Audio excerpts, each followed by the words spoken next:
Sunita Tarasundari veg. আমি সুনিতা। তোমাদের যখনই মন পছন্দ বা নতুন খাবার খেতে ইচ্ছা করবে, ইউটিউবে গিয়ে লিখবে সুনিতা তারাসুন্দরী ভেজ আর সাবস্ক্রাইব করবে আমার চ্যানেল। আমার সমস্ত রান্নার আপডেট পেতে বেল নোটিফিকেশানটা অন করে রাখবে বন্ধুরা। তো আজকে কিন্তু আমি যে রেসিপিটা করব, তো ওটা হচ্ছে ভাপে বড়ি দিয়ে দারুণ স্বাদের লাউ ডালনা করে দেখাবো।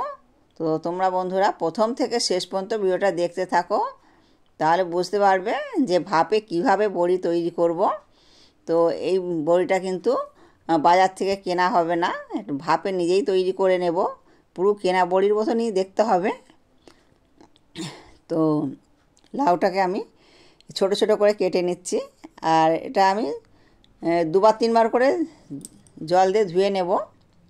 তো লাউয়ের মধ্যে থেকে কিন্তু একটা কষ বার হয়, তাহলে ধুয়ে নিলে সেই কষটা চলে যায়। আর এখানে আমি মুগ ডাল ভিজিয়ে রেখেছিলাম, 100 গ্রাম মুগ ডাল ভিজিয়ে রেখেছিলাম প্রায় 3 ঘন্টার মতন। এবার আমি মিক্সিতে পেস্ট করে নেব। তো পেস্ট করা হয়ে গেছে। তো এর মধ্যে আমি কি কি মশলা দেব সেটাই দেখাবো।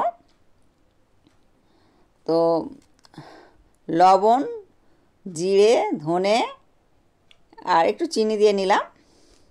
চিনিটা অল্প একটু চিনি দিলাম, চিনিটা স্কিপও করে যেতে পারো তোমরা। তো একটু মিষ্টি মিষ্টি হলে বেশ ভালোই লাগবে।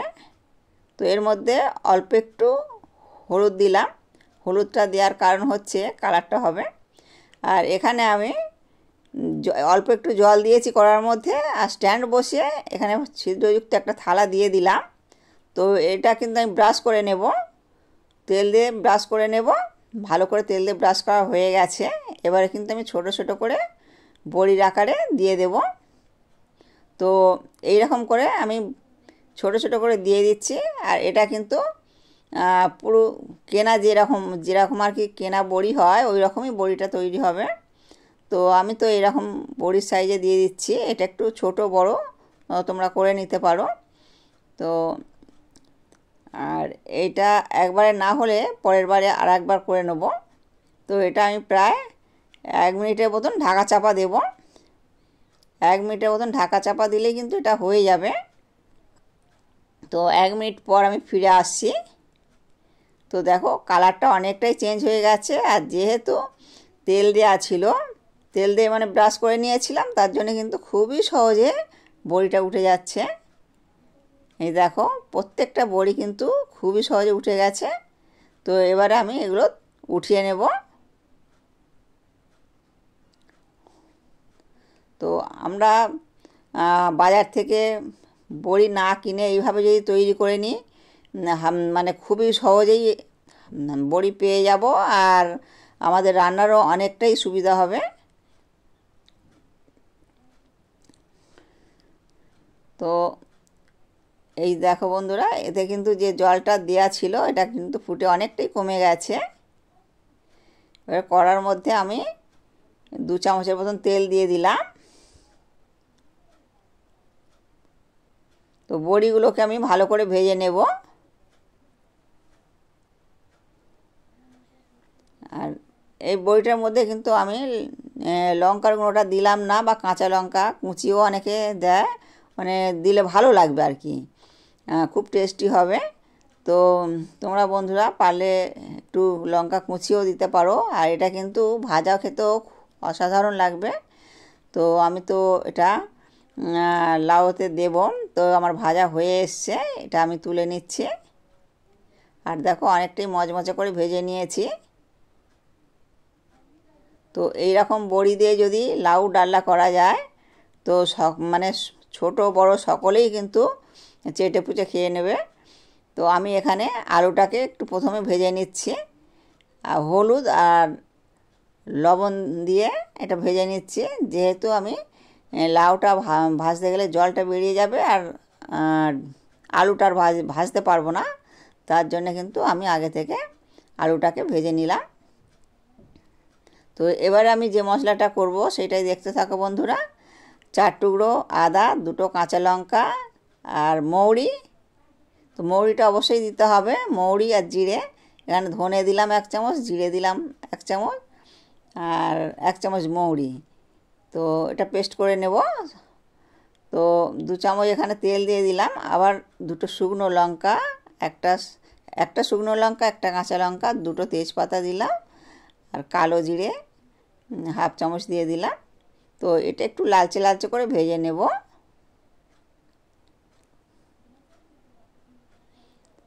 তো আমার কিন্তু এটা লালচে লালচে ভাজা হয়ে এসছে।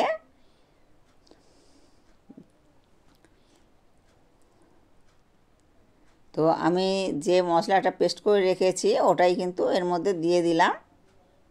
আর এর মধ্যে আর যেসব মশলাগুলো দেব সেগুলো তোমরা দেখতে থাকো বন্ধুরা। মিক্সি জারটা ধুয়েও একটু দিয়ে দিলাম।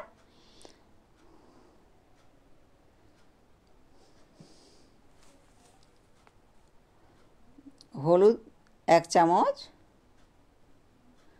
কাশ্মীরি লঙ্কা 1 চামচ, লবণ পরিমাণ মতন দিলাম। তো হালকা হাতে এটা একটু নেড়ে চেড়ে নেব।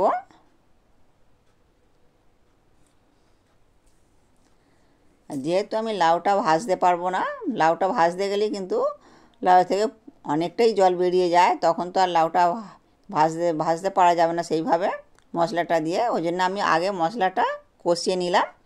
তো মশলাটা কষিয়ে নিয়ে এবার কিন্তু আমি লাউটা ছেড়ে দিচ্ছি এর মধ্যে। তো এইভাবে যদি লাউ রান্না করা যায় মানে অসাধারণ খেতে হয় বন্ধুরা।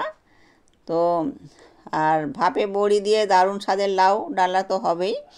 হ্যাঁ, তো অনেকে বড়ি কিনে করে, এটা কিন্তু আমি নিজে হাতেই বাড়িতে ভাপে করে নিলাম।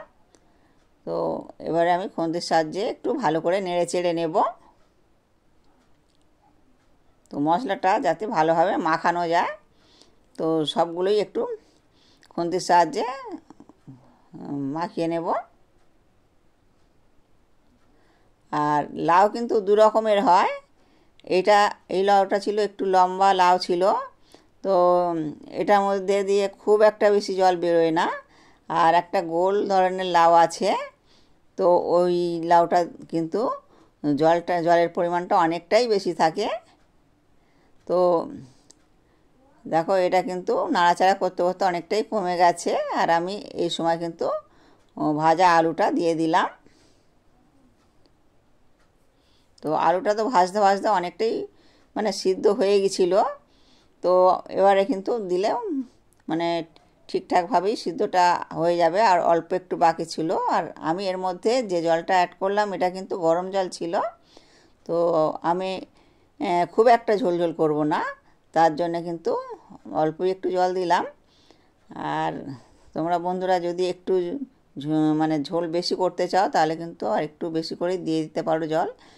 তো আমি কিন্তু এটা এতটাই দিয়েছি। তো এর মধ্যে চিনি দিয়ে দিলাম, 1 চামচের মতন চিনি দিলাম। চিনিটা দিলে ব্যালেন্স হয়। তো অনেকে কিন্তু লাউ পছন্দ করে না, যে অনেকে বলে এই লাউ কী খাবে, তো লাউ খেতে ভালো লাগে না। কিন্তু লাউ এইভাবে যদি রান্না করা যায় তাহলে কিন্তু ভীষণ ভীষণ সুন্দর খেতে লাগে। তো শুধু এই লাউ ডালনা হলেই কিন্তু ভাত খাওয়া হয়ে যাবে। তো ওই দেখো আমি এবারে কিন্তু বড়িটা দিয়ে দেব। তো এরকম যদি বড়ি থাকে সকলে কিন্তু মানে কাড়াকাড়ি করে খেতে থাকবে। তো এই বড়িগুলো খুবই টেস্টি হয়, আর এতে কোনো ভেজাল নেই। তো বাড়িতে যেহেতু এটা বানানো, তো এর মধ্যে সবশেষে গরম মশলাটা দিয়ে দিলাম। আমার এই সহজ রেসিপিগুলো দেখে যদি ভালো লাগে তাহলে প্লিজ আমার চ্যানেলে সাবস্ক্রাইব করবে আর বেশি বেশি করে শেয়ার করবে বন্ধুরা। তো এবারে আমি কিন্তু এটা উঠিয়ে নেব। আর এতক্ষণ সঙ্গে থাকার জন্য সকলকে ধন্যবাদ।